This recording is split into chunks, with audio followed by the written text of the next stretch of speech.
Hello there, everyone, and welcome to GamePoints episode 237. Weekly, we'll get together. We talk about recent gaming news. I'm, as always, your host, Stephen Brown, and joining me today is... I'm David. Tonight, David, don't expect Elder Scrolls to be on the PS5. Vampire the Masquerade Bloodlines 2 uses yet another narrative dev lead, and Bungie takes on a notorious cheat program for Destiny 2.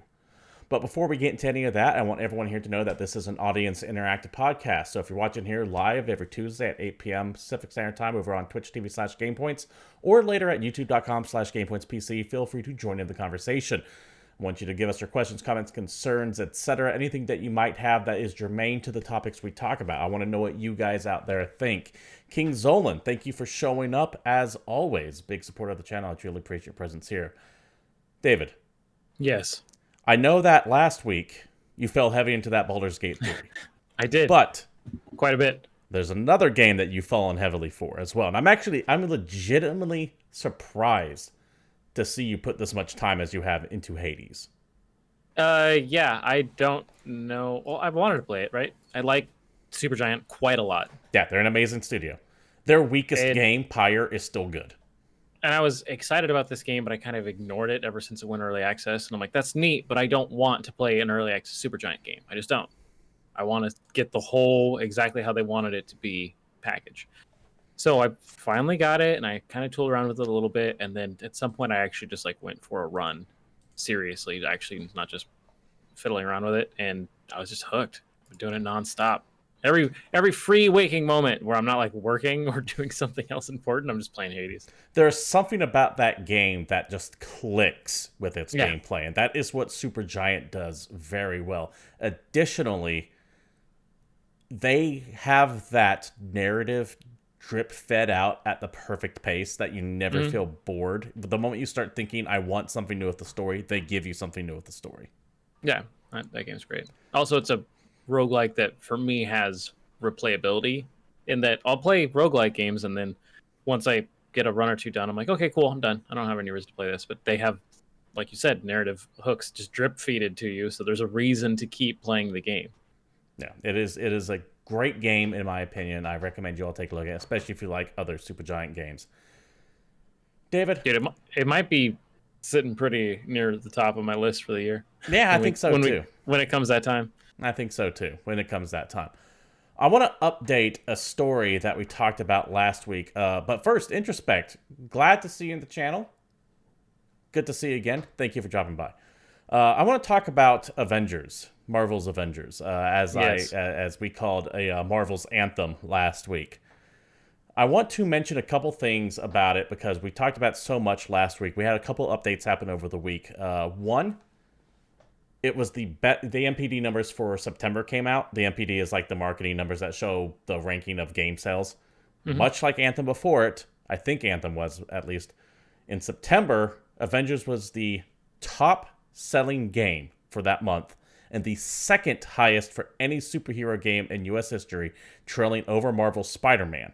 That means it sold better than any of the Arkham games. That means it sold better than Superman 64? Yeah, I was trying to think of other superhero games, and I suddenly realized there really haven't been any, have there? I guess the only ones you could really say would be like the Marvel vs. Capcom fighting game series. Yeah, or Ultimate Alliance. It outsold Alliance. all of them except the Spider-Man game, which is PS4 exclusive, which is impressive on that because that Spider-Man game is only on the PlayStation 4, whereas Avengers is on everything. But much like Anthem, which is the game we were comparing the Avengers to, it still sold gangbusters initially, which is what I think we were predicting, or at least projecting when we were talking about it. It's also the 7th best-selling game of 2020 so far. Okay, cool. So it's following that trend where the hype comes in, everyone buys it, and then everyone immediately stops playing it. Yep. Now, watch the players drop to what I think we were reporting less than 1,000 last week. It was hitting less than 1,000 on PC, which is probably the most sparse of the three big ecosystems, to be fair. Because I believe, I can't say for certain, but I believe it sold more on Xbox and PlayStation 4. Marvel, or a Crystal Dynamics studio that makes the game, also put out a kind of a state of the game update. And what they mentioned here, it's a very long update. I've taken a couple of paragraphs from it, which really show that even they're aware that this game has some issues. The first is one of the opening paragraphs right here. This is from their state of the game update. Marvel's Avengers launch was not without turbulence, and we recognize that a number of issues detracted from your enjoyment of the game. This does not align with Crystal Dynamics' value of craftsmanship, and for that we sincerely apologize.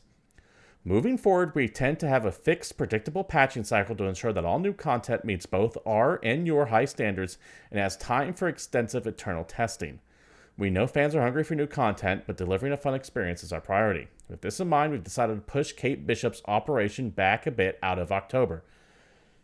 David, this mirrors what BioWare had to release about Anthem within a month after it came out so fucking closely. All the way down to the fact that their promised new character that was supposed to be out within a couple weeks of launch is now pushed out to be a couple months after launch. Which is exactly how it worked with Anthem and the, what do they call like the big like events? That the Cataclysm update. It was the Cataclysm what they were doing. Yeah. I think it was Cataclysm. I mean, I think that's a different game, but it could be. I don't remember what it was, but their big update also got delayed. And when it came out, it was poorly. That was also supposed to be like their big end game thing, and then everybody came back later, and it wasn't good. So that's would be my immediate worry for this Avengers game is if they do push this back and then release it at a later date, and you see this tiny surge in players, and then it immediately drops off again. That right. I don't think they'll survive because I don't think that Crystal Dynamics has the backing that EA is throwing at Anthem. Crystal Dynamics is not BioWare. Mm-hmm. They have more to... Crystal Dynamics does not have that protection about it. They are far more easily able to get just cut than BioWare. And I hate talking about studios this way, but that is the long and the short of it. Mm-hmm. Additionally, back to their state of the game. We've also made the decision to shift our PlayStation 5 and Xbox Series XS launch to next year to ensure that we give our team time to deliver a next-gen experience showcasing all this game is meant to be. David, if this game was doing well, they would have rushed to get it out when next-gen launches because they would have wanted it to be the day one game. Yeah. Because they have the ability, especially for a new generation, to be the like forever game on that system. Right. And at launch is one of the greatest opportunities to get people to buy your shit because people have the new system. They need stuff to play for it. And as we've talked about, there really aren't any major exclusive games coming out to these consoles, so they're going to have to rely on ports, and people will buy shit again if they think it looks better. Yeah, and like I'm saying, if it's a next-gen looter shooter, right? Because that's potentially what we were looking at here. You'd have people that use it as their early looter shooter for that generation. Right. And once the first like competitors come out a year or two from now, you'd have people that just wouldn't want to leave because they're like, oh, I already got friends here. I already got levels here. I already got gear, whatever. I don't think any of this bodes well for that game at all. And we were already kind of seeing the writing on the wall for a while now. Mm-hmm. But their state of the game, despite, like, if you read the entire thing, I only picked out a few key paragraphs to be fair. I'll make sure to have the link of it posted in the description down below. But if you look at all that, it's full of flowery language of, hey, we're looking forward to rolling this out and that out and this out and that out. But I highlighted these two paragraphs specifically because they mirror Anthem so goddamn much. Mm-hmm. And I know the joke was we're reading Paul Tassi of Forbes' article where he literally just wrote the same paragraphs of this new article about Marvel's Avengers that he did for Anthem and then admits to it about like 2 or 3 paragraphs. And he's like, hey, if all this sounds familiar, it's because I did this. Yeah. Do you think that at this point now, developers, I don't want to say have learned their lesson, but do you think that this is going to be kind of a warning off of any other massive live service game? Because we haven't heard anything from, like, say, The Division yet.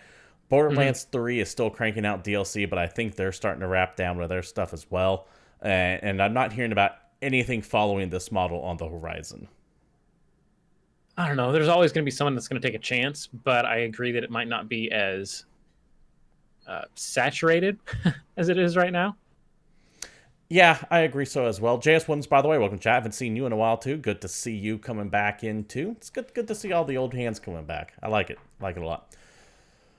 I forgot what I was going to say. So, let me ask it this way. Have we finally MMO'd ourselves out. And what I mean by that is, remember when we had everything trying to be WoW, Yeah. and then all of a sudden people just stopped making MMOs? Well, we For the had this most part, conversation. you get a couple every now and then, but What's they're funny not is we nearly kind as... of had this conversation last week because we were talking about people still trying to make these now and how it was against that whole like MOBA model and MMO model. And I guess the fact that we were talking about that last week makes me think that, yeah, maybe it's time. Maybe this is where they take a break, and then 3 years from now we get one that somebody tries, and if it doesn't work, then it's dead. Yeah, I agree as well. Let's see. Let's turn to chat real quick. Wilson's Corner asks, are we talking about Genshin Impact? Because that feels a heck of a lot like a Korean MMO, just skinned differently. No, we were talking about I almost said Anthem. Avengers again, because they actually did a little bit of an update. But the Genshin Impact, while on that, this is a little bit off the topic here. But while on the idea of Genshin Impact, this is what I was afraid of when Breath of the Wild came out. Because Breath of the Wild did so fucking good that I was worried that every Zelda from here on out would follow that Breath of the Wild style, and I don't want that for Zelda. What I didn't think about was that it did so well that other games will also start copying it. Genshin Impact's one of them. That new Immortals Phoenix Rising, that that more or less is just a reskinned Breath of the Wild. Let's be honest here. I didn't think we would get a spate of Breath of the Wild clones, but here we are, and I am very worried about that because while that game scratches an itch, it is not something I want everything to lean into, and I'm very worried about that. How do you feel about that? And I don't think the art style thing is that big of a deal. I'm not worried about it's not the art style thing. It's just the way it plays. Oh, that it just feels Zelda-y? It Genshin Impact to me feels just Breath of the Wildy with the Korean set of microtransaction-y fuckery thrown in, where you have to pay for energy and it's stuff. just a gacha game. I don't think you pay for it. I actually don't know if you pay for energy. If I there's think like a regular, you can only play for an hour bar. I don't think there is. Both you and I stopped. I played it for like an hour and then found out about the Taiwan thing, and that's the reason why you stopped playing it too. Basically. So I don't think either one of us got too deep into it. But when I was filling out, I was like, I don't like this.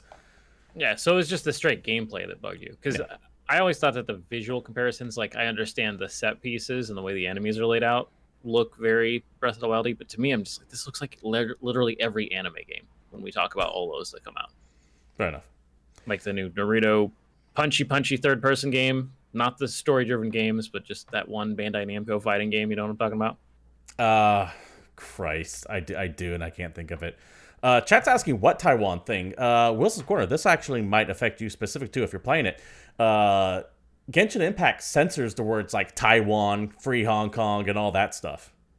So that's why we both stopped. And yeah, I just expect Tales of games. It does look like a lot of the newer Tales of games, for sure.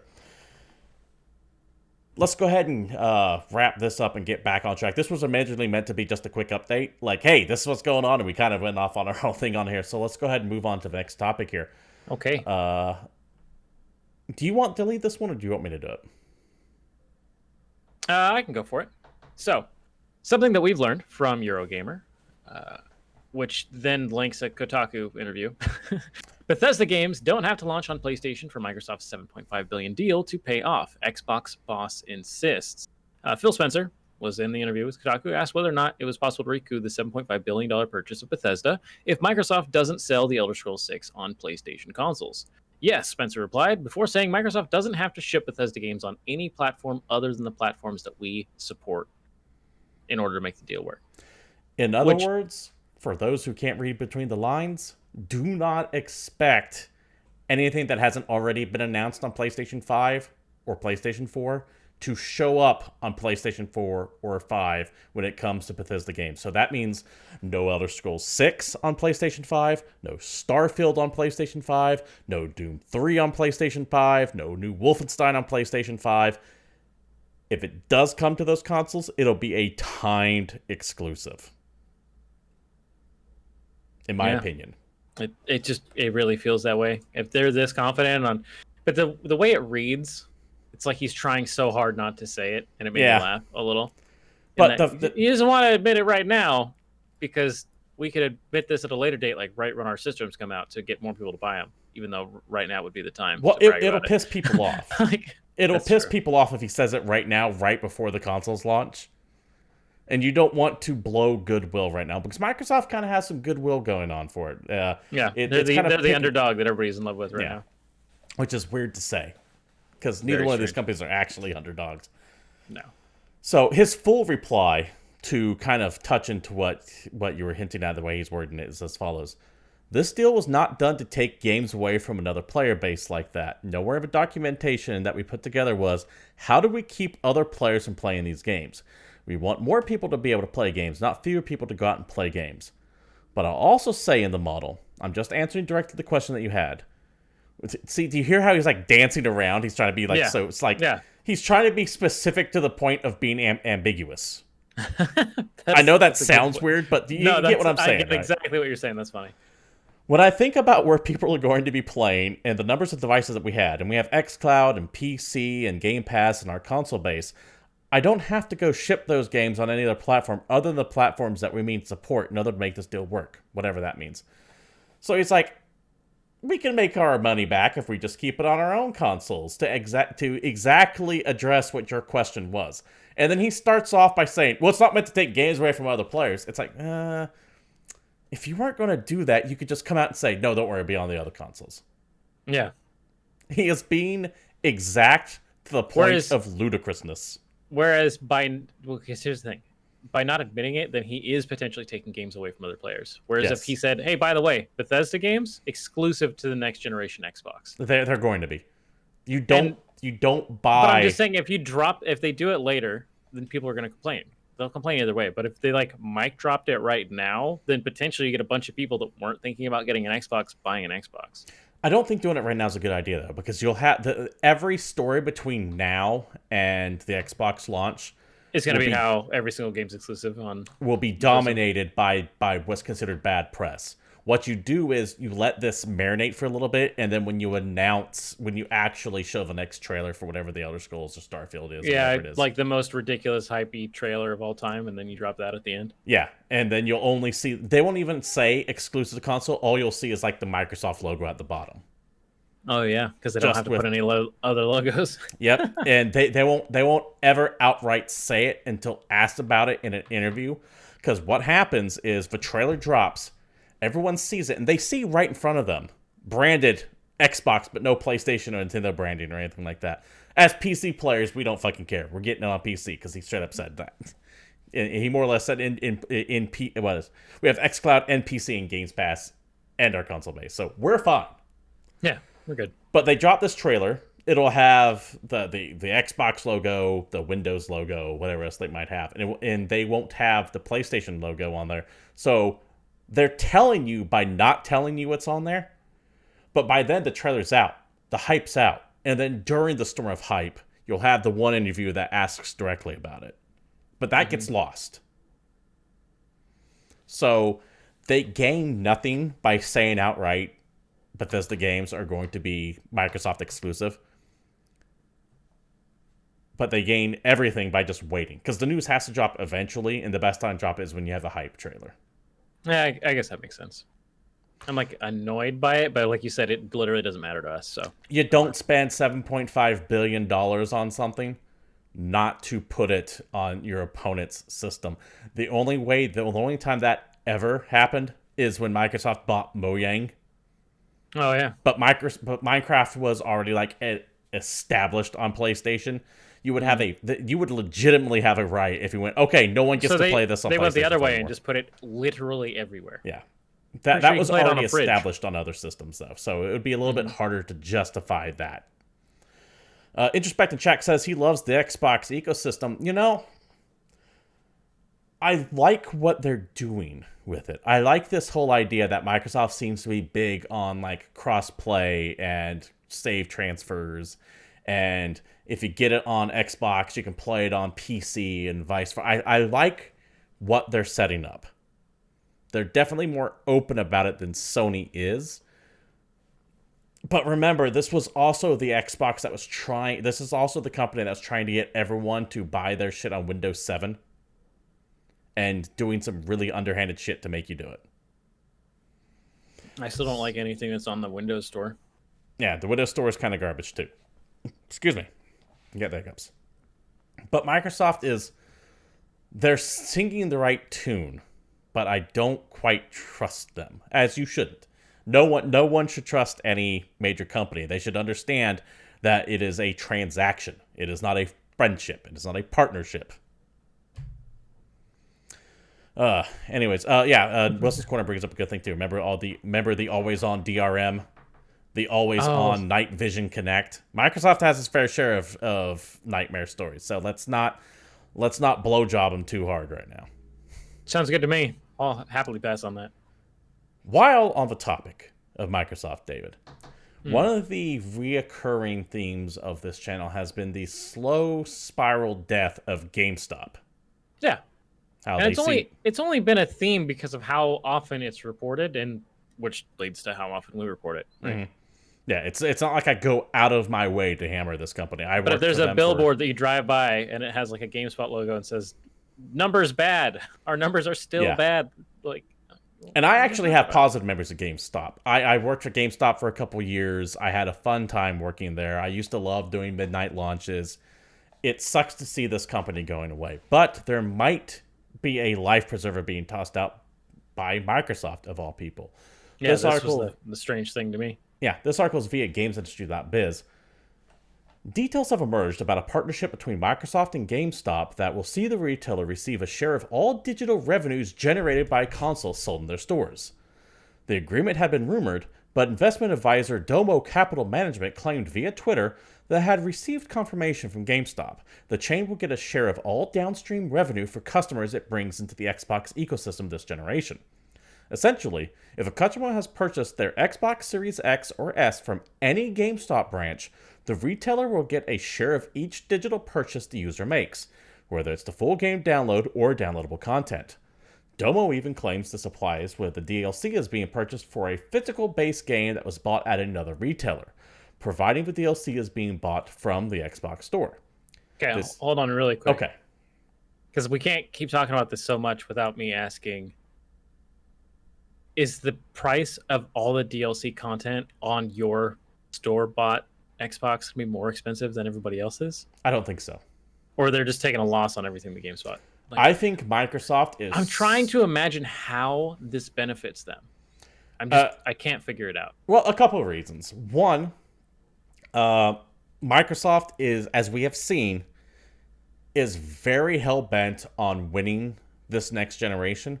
And they are taking a lot of risks, and they're taking hits to their bottom line to make sure that they do so, which is why they're rolling out things like Games Pass, which is why that seems like such a great deal to get, which is why their console, I think, did we ever run the math on it? Isn't it being made at a loss to Microsoft, or is it like just barely hitting it? I don't think we ever had it confirmed. Okay.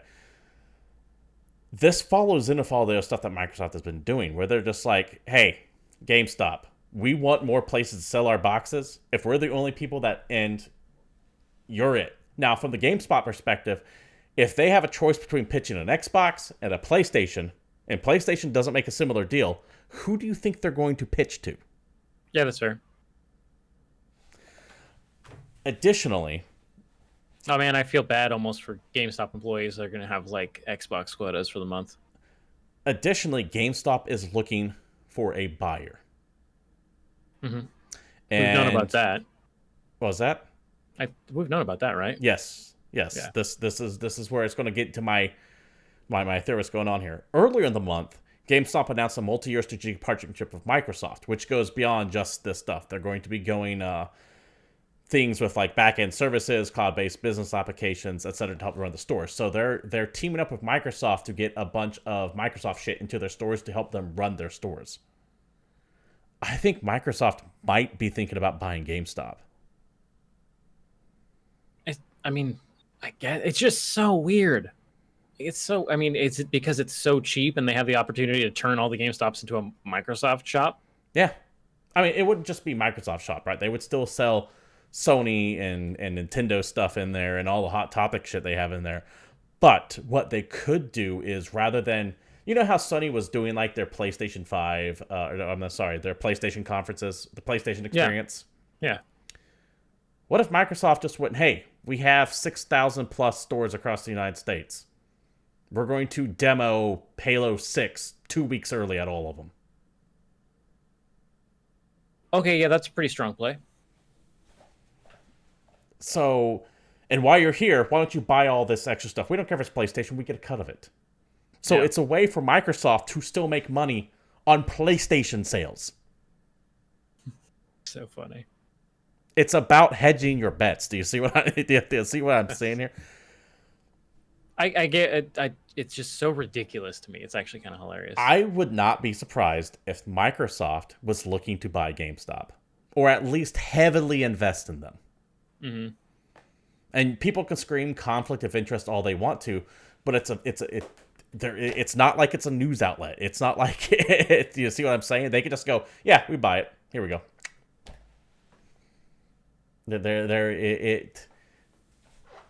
It makes sense to me. I can see them putting in a bid, and I think that this is them trying to set the groundwork and see how this works out. And remember, Reggie is part of Nintendo GameStop now. I don't know if he's part of like their advisory board, if he took over as one of their execs or anything like that, but he's part of it.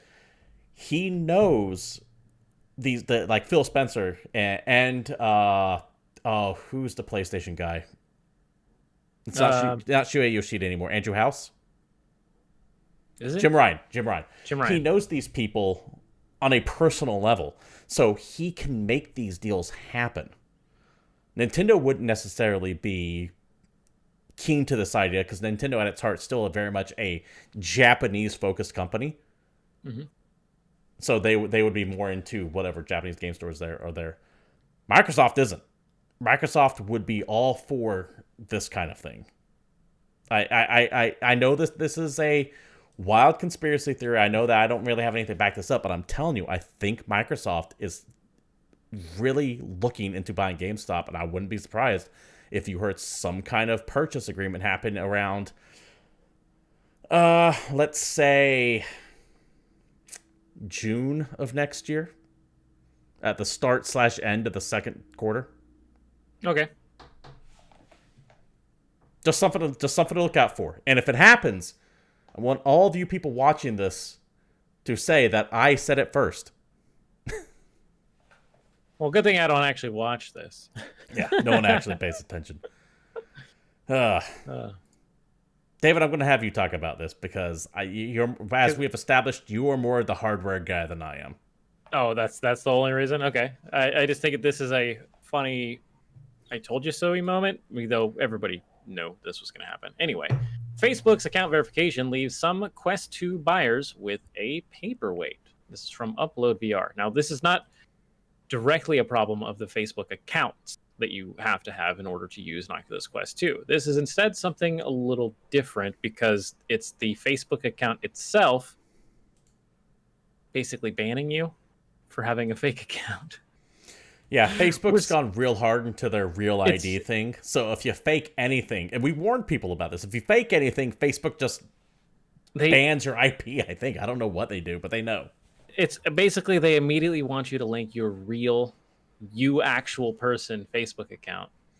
But you need to have already had one, is what it really feels like. Because I've read some stories of people that had made a new one and went through the whole process, uploaded their ID, did all that thing, and still got, banned. It's so weird. Anyway, so going back to the article, we're seeing reports from Quest 2 buyers who aren't on Facebook finding difficulty creating an account. Facebook's account verification system, which is reportedly administered by a machine learning agent, may ask for photographic evidence of identity. The evidence seems to be reviewed by a human since it can apparently take weeks to process. Now imagine that. You buy this fucking thing and you have to wait weeks to use it. For them to turn on your Facebook account. Yeah. Others trying to reactivate old accounts to use their brand new Quest 2 also report instant suspensions. Trying to create new accounts also fail. I can see that too, because if you haven't used Facebook for 5 years, let's say you've moved or something like that, it compares your new address to your old address and goes, nope, wrong person. Yeah, it's just ridiculous.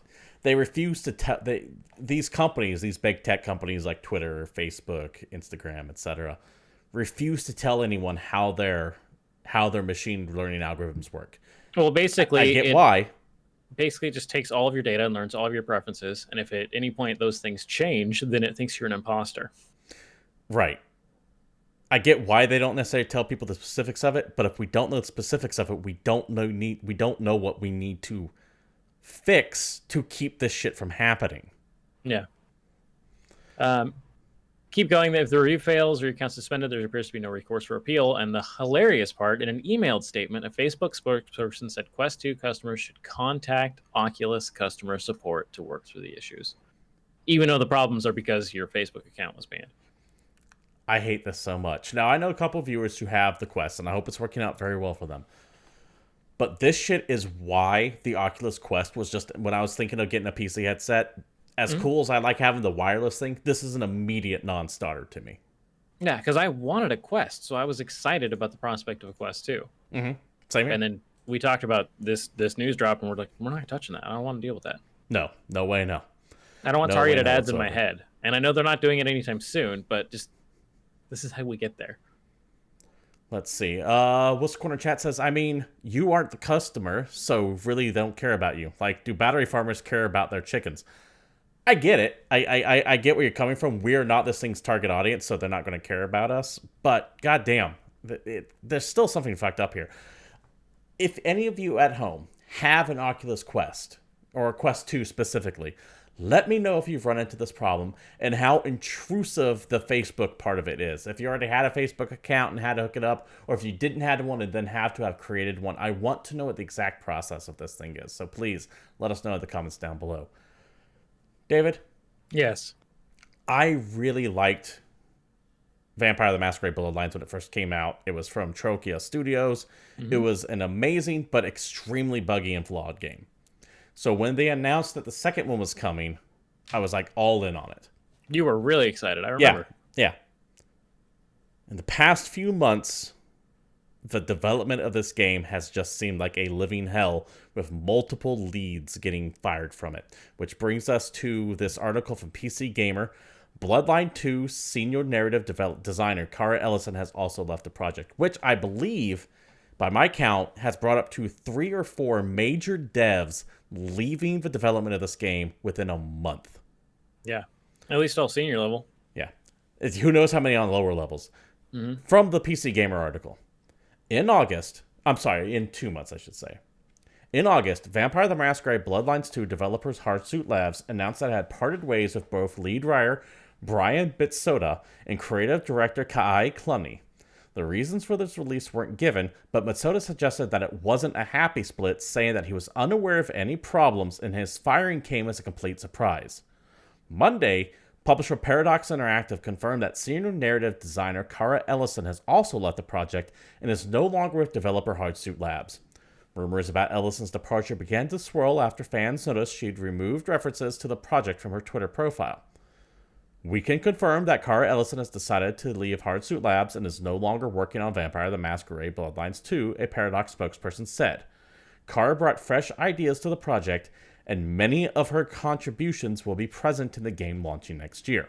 We thank her for her endeavors in her work on Bloodlines 2 and wish her all the best in the future. Spooky. Very spooky. This game is fucked. That's kind of... Because they have let... One of the great things about Bloodlines, and I agree in respect, Bloodlines was great, was that it had actually a really good plot, in my opinion, especially for the source material, which was supposed to be like pulpy modern-day vampire fiction. Yeah. When you have whacked your 3 narrative leads, what the hell is going on? Right? And additionally, where do they want this game to go that they weren't taking it? And also, why do they have any opinion at all? Leave it to the people to know what they're doing. Additionally, this game was pushed back. It was supposed to come out in like early 2020. It got pushed back to 2021.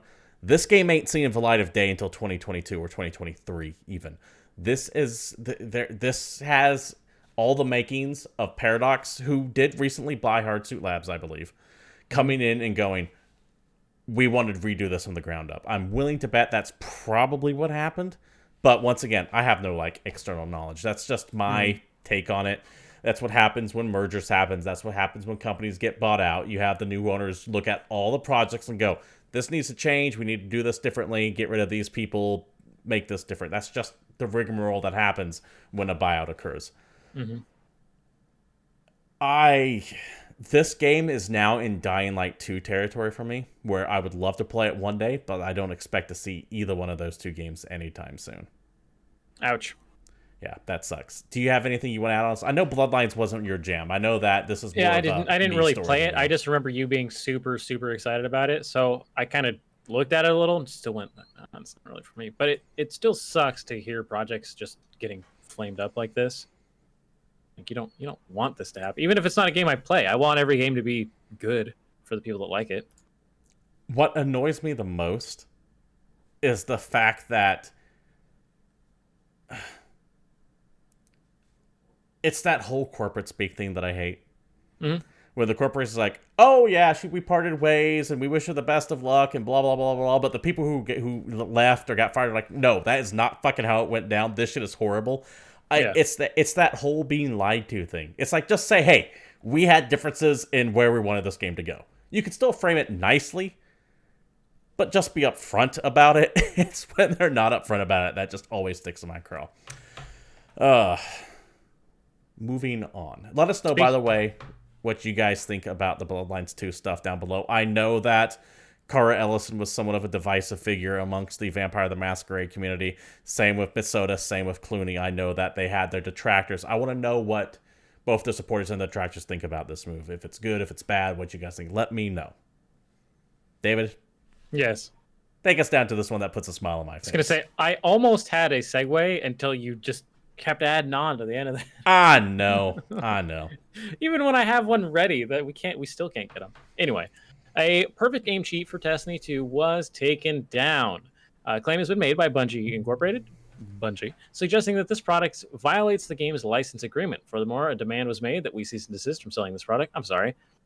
I skipped a little bit of this note. This is from the bad people's website. If you go to try and download the mod, you are greeted. Yeah, with this so message. let's set the table a little bit. So we forgot to write that down. Yeah. For those who don't know, Perfect Aim was a cheat that you could buy that lets you essentially cheat at Destiny 2. Mm-hmm. And it was, as it sounds like, it gave you perfect aim. It was essentially an aimbot. Yeah.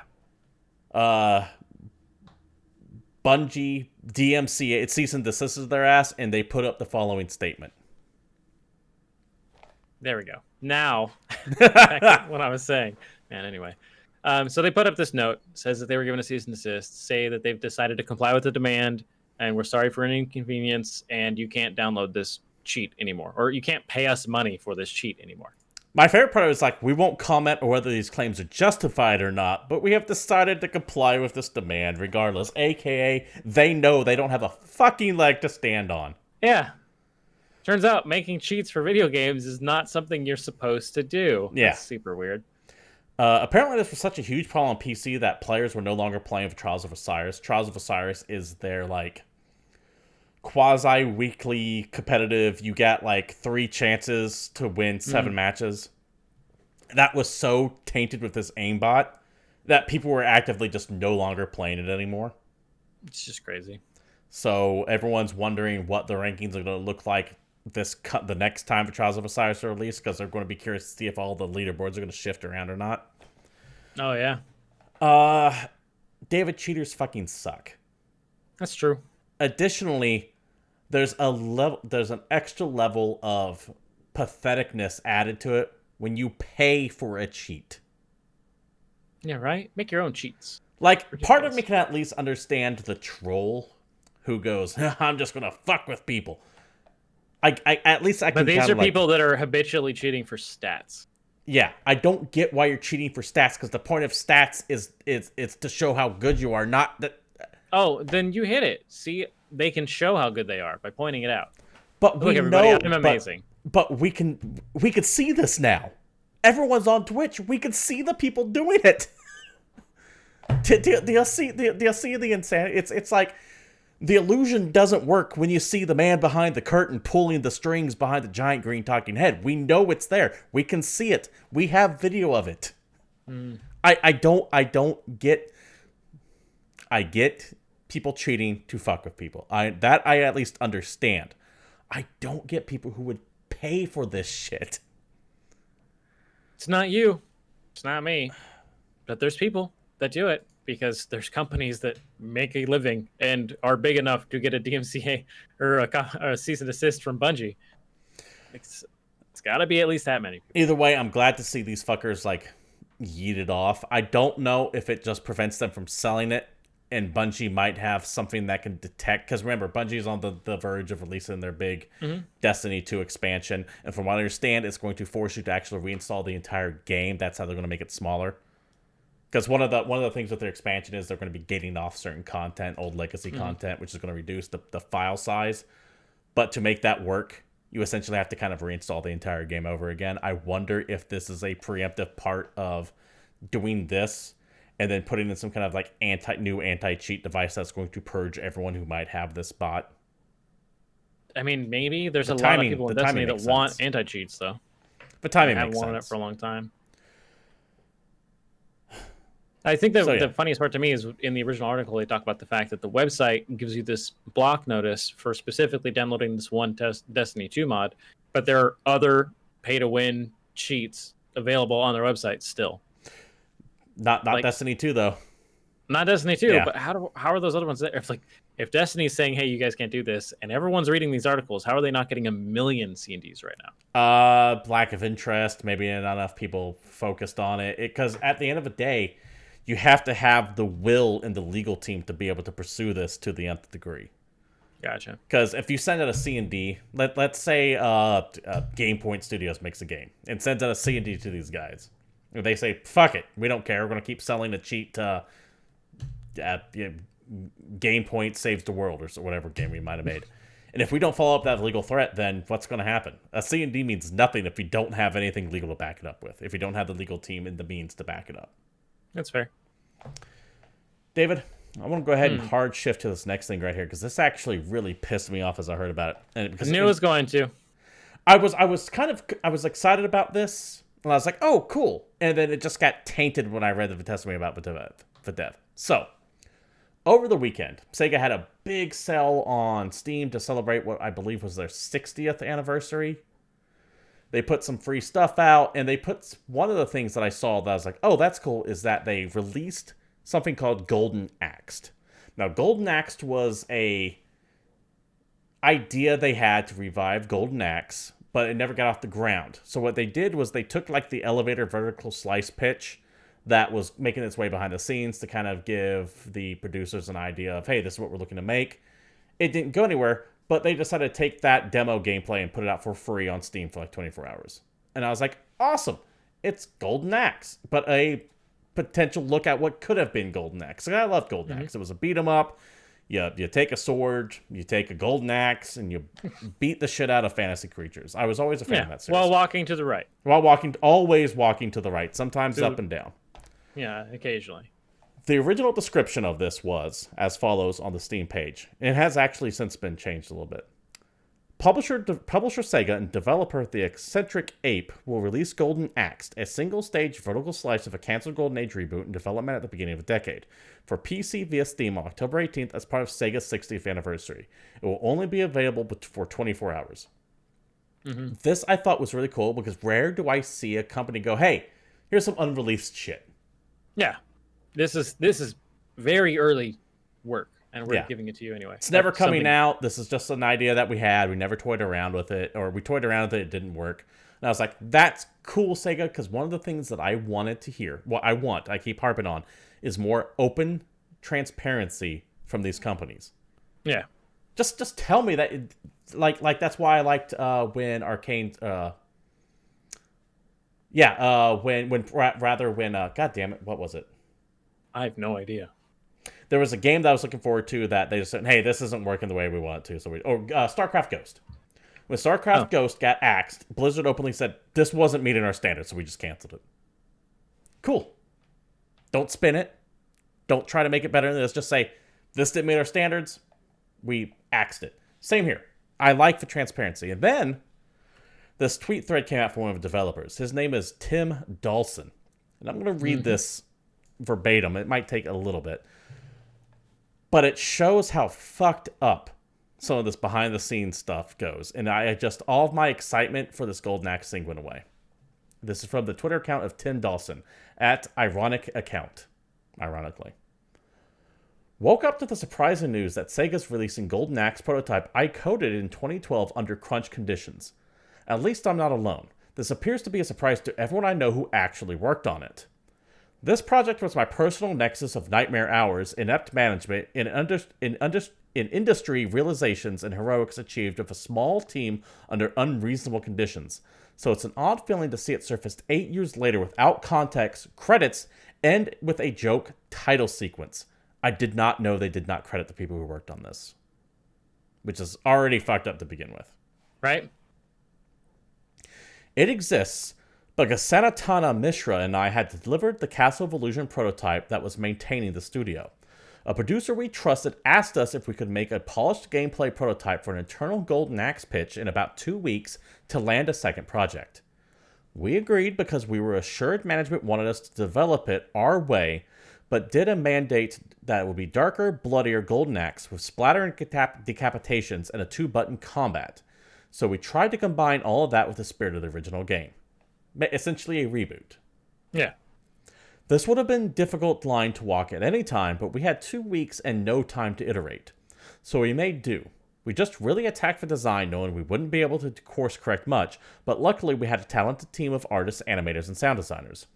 Much less luckily, we also had the lead designer who thought he was designing it, and sometimes Mishra would have to physically block him from reaching my workstation, or he would start explaining insights he received playing the mobile port of a train on the way to work.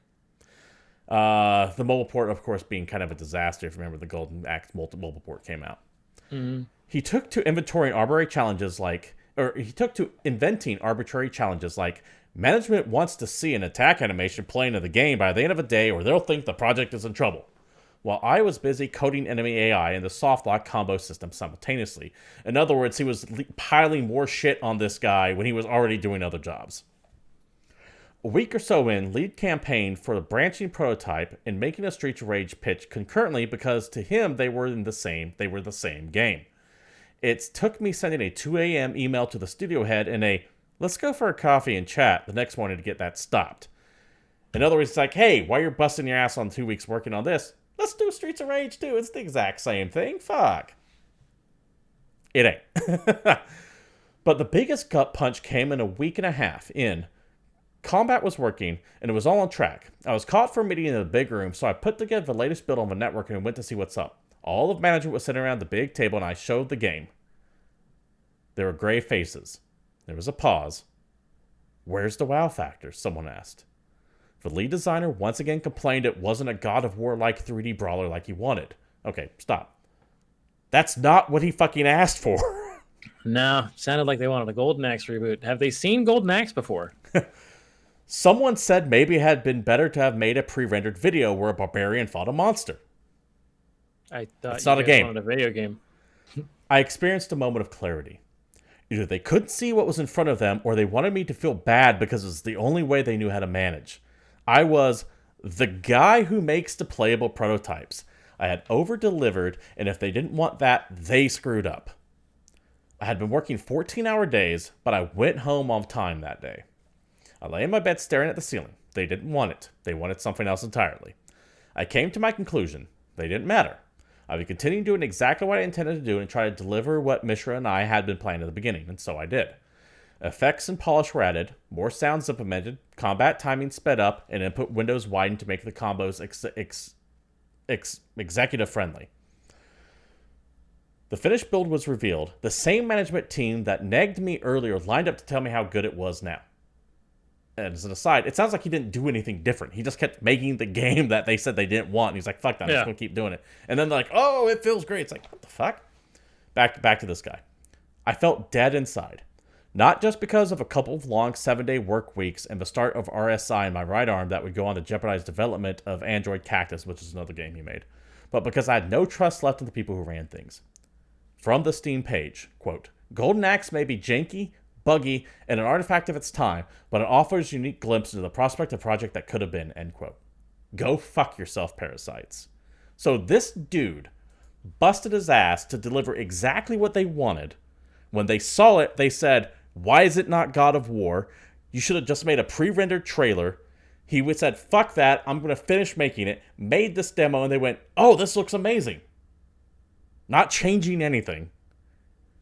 And it went nowhere. And then the Sega has the gall to release it 7 years later and say, "It's janky and bug-filled, but hey, it could have been," without crediting him to begin with on it.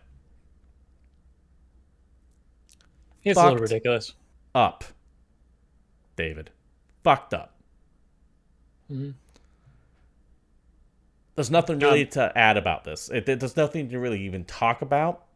It's just one of those things that I wanted to make people aware of how fucked up game development can be sometimes. Yeah. I did want to just toss out, because someone asked him in the comments after, out of curiosity, do you think people should play it? And he did reply saying that people should check it out if they're curious. Of course, it's too late to do that now because we air on the 20th and this was gone yesterday. But he goes on to say, "We did work hard on it. It just feels weird to see it surface now and under these circumstances."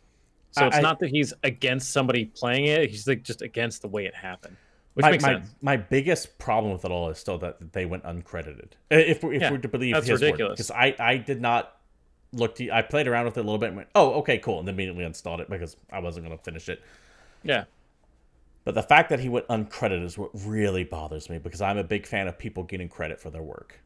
Yeah, and I'm assuming it just says like Sega. I didn't else. watch the credits, so I couldn't tell you. I want people to get credit for their work. I don't watch credits. Go figure. You just want to know it's there. Yeah. Classic. It's just so fucked up. I mean, that kind of gives you an idea, and that's a small little game. Imagine what some of the shit goes on some of the bigger stuff. Right. David, we have one more story left, and I want you to take the lead on this one while I take something to drink here. Okay. This is from, dude, I don't even know how to say this website. Steviter? Yeah. Something. It's from a website I'm not used to us using, is what I'm saying.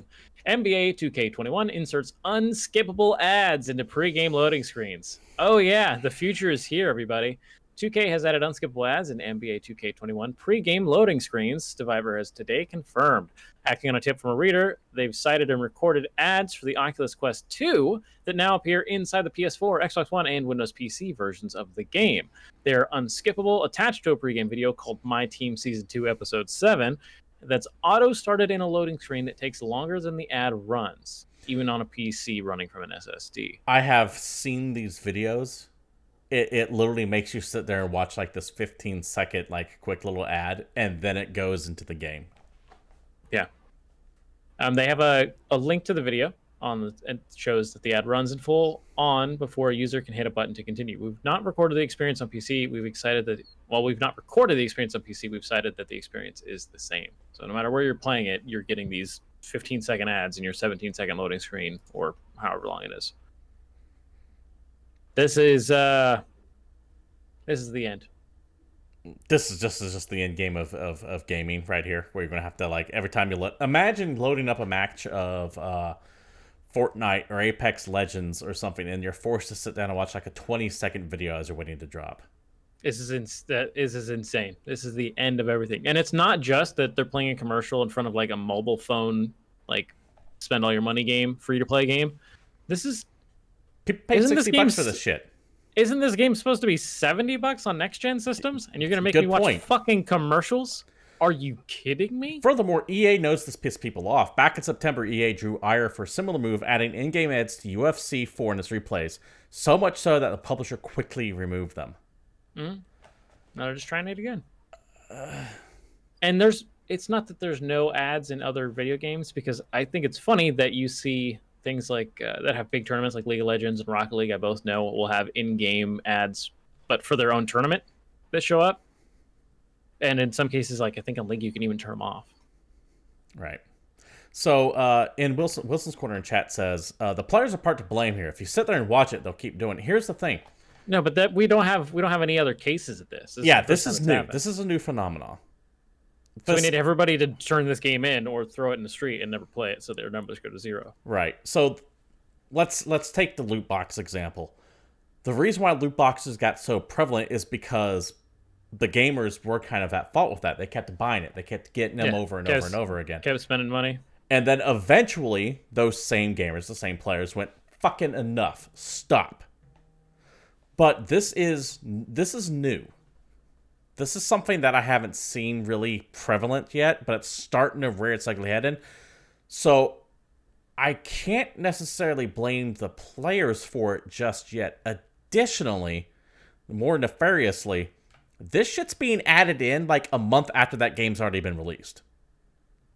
Right? So it's not like at launch it was there. Yeah, this was an update.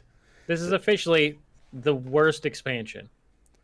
Yes, and this is one of those things. This, however, is something that I'm seeing fucking developers do more and more, publishers rather, doing more and more, and the developers do, to be fair, is that a game will release without anything that people hate in it, and then a month or two after launch, after everyone's bought it, after all the reviews are out, they'll start adding this shit in.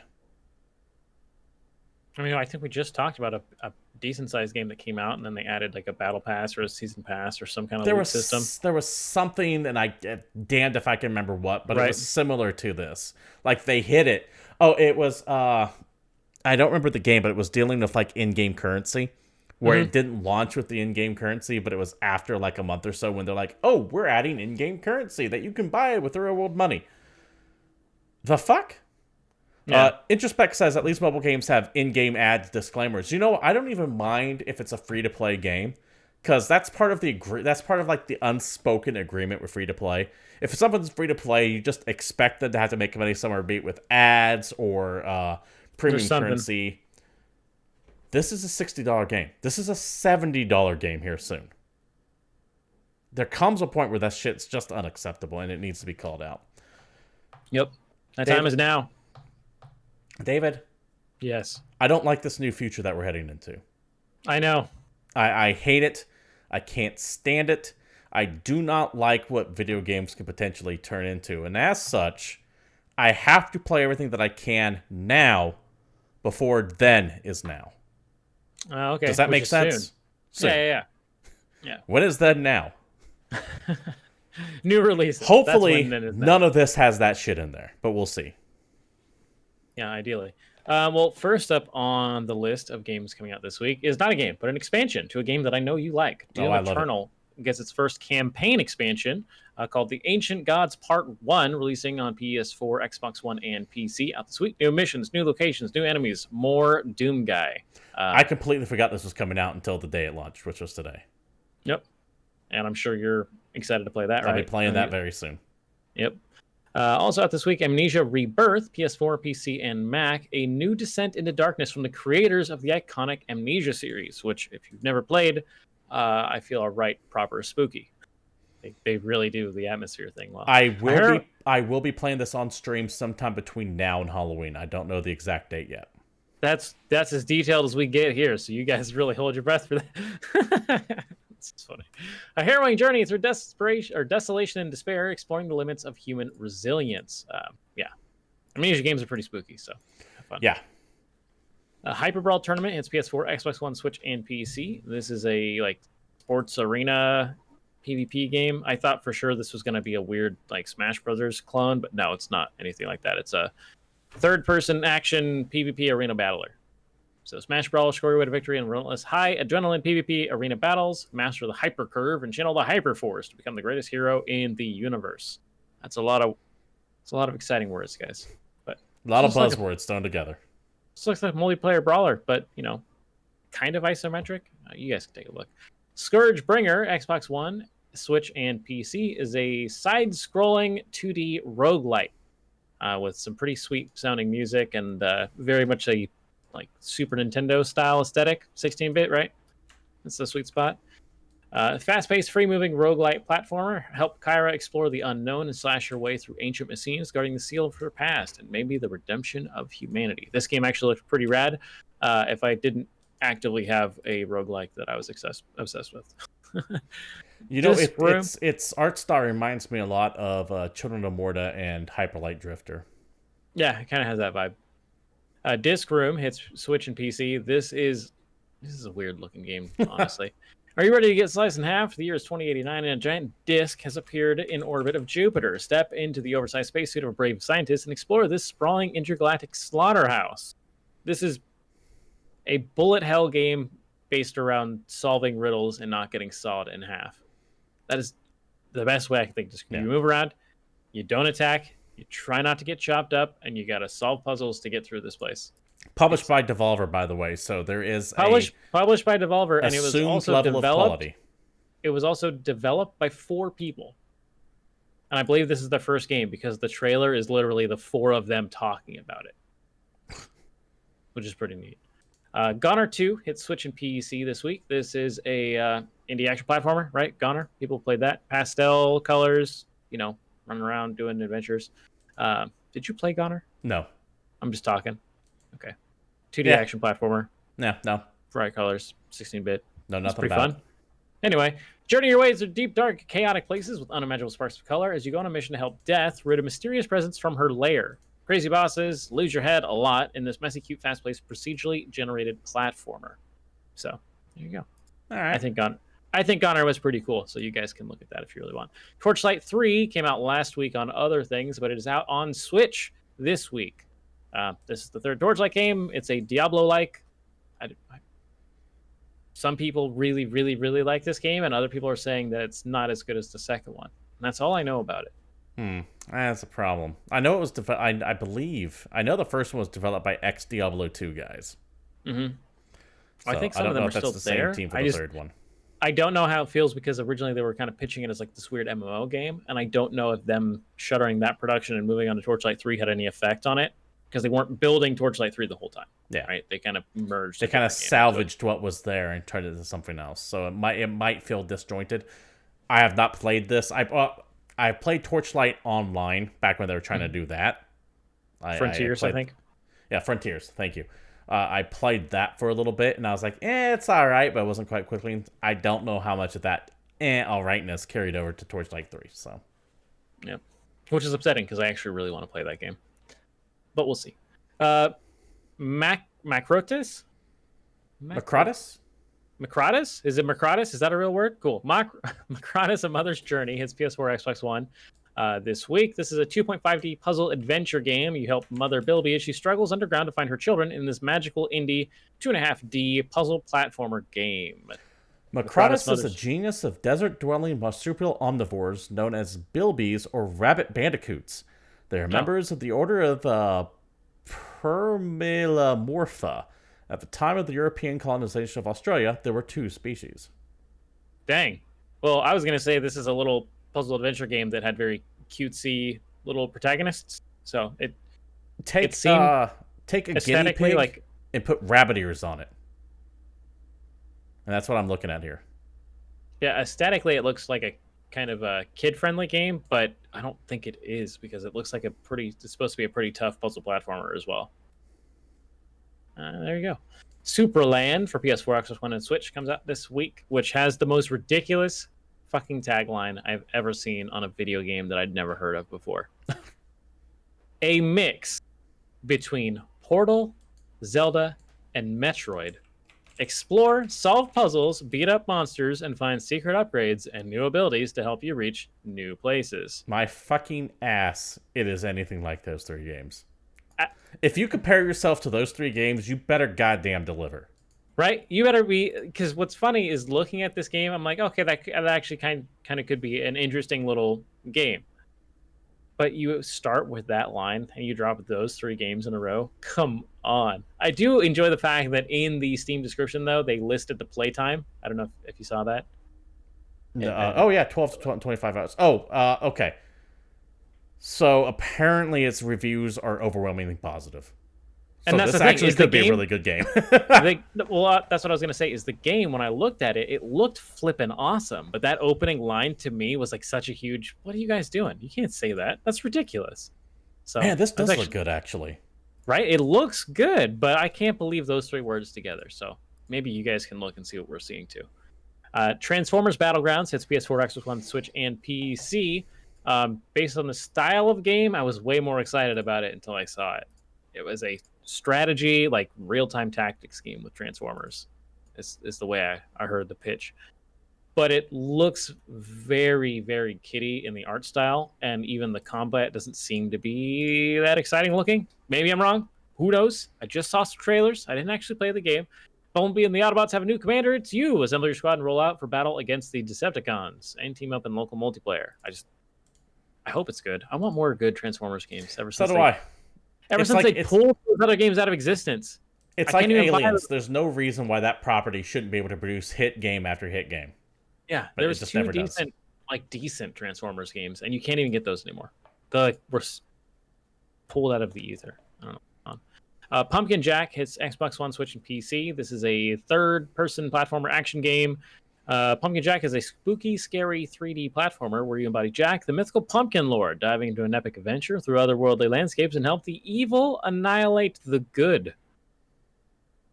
Dude, You're playing as a spooky pumpkin guy. Very exciting. Supermarket Shriek. When I first wrote this down, I thought for sure it said Shrek, and I'm like, what the hell is this Shrek video game? When I saw this, I thought this was some kind of Shrek spinoff of some kind too. Right? PS4, Switch, and PC. This is a family-friendly co-op shopping chaos game. So it's a couch co-op adventure. It's you're going through obstacle courses, you're completing rewarding challenges, and dodging deadly obstacles in a hectic race to the checkout with 38 stages and 3 PvP party modes for 2 to 8 players. Just looks like a silly let's hang out and basically play Supermarket Sweep, the video game, with some friends. It reminds me of stuff like Overcooked a little bit. Yeah, it kind of has that we're hanging out being ridiculous vibes. Yeah. If you don't take it too seriously, you might have some fun with it. Yep. Last but not least, Grood hits for PS4, Xbox One, and Switch this week. This, I think, is probably my favorite looking game of the things we have coming out. 2.5D shoot 'em up, side shooting bullet hell, made with robot parts and heavy metal. It blends classic shoot 'em up mechanics with modern low poly graphics, so kind of that weird retro vibe people are going right now. You know what this reminds me of more than anything else? On a hardcore soundtrack. Is it Einhander? This trailer, yeah, Einhander that looks like Alien Hominid. Yeah, dude, it absolutely looked like Einhander to me. That's hilarious that you thought that. Yeah, I'm watching the trailer right now. First time I saw it, because I don't actually curate these lists. I just pick and choose and put stuff on there. This looks so much like Einhandler if it was designed by the Behemoth. Yeah, I actually really, like I said, this game looks cool to me. I really want to play it. Yeah, I do too, actually, by looking at this. So there you go. That is all I have. So at least you got a couple, right? Yeah, for sure. David, that does it for new releases, which means that also does it for the show as well. Thank you all for showing up to GamePoints episode 237. If you like what you see here, we do stream live every Tuesday at 8 p.m. Pacific Standard Time right here at Twitch TV/GamePoints, so feel free to drop on by and join in the conversation like Wilson's Corner, Introspect, King, and to anyone else who might miss who's currently lurking about. If you can't join the show live, however, you can always watch old episodes over at youtube.com/GamePointsPC. You can be part of the GamePoints community by joining the Discord. The link is provided down below. You can follow the show over at Twitter at GamePointsPC, myself, Stephen Brown at Capitalist Pig, or David there at Palshife_Satori. If you want to support the show because you like what you see here, you know what streamers want, follows the notifications turned on, bits, subs, especially for sitting in that Prime Gaming subscription, that freebie one, you know, the one they give you, feel free to use it here. But if you don't use it here, make sure you give it a home somewhere. I'll be live tomorrow with Drone Swarm, a game that actually came out this week that I forgot to add to the list here, so my mistake, look that up.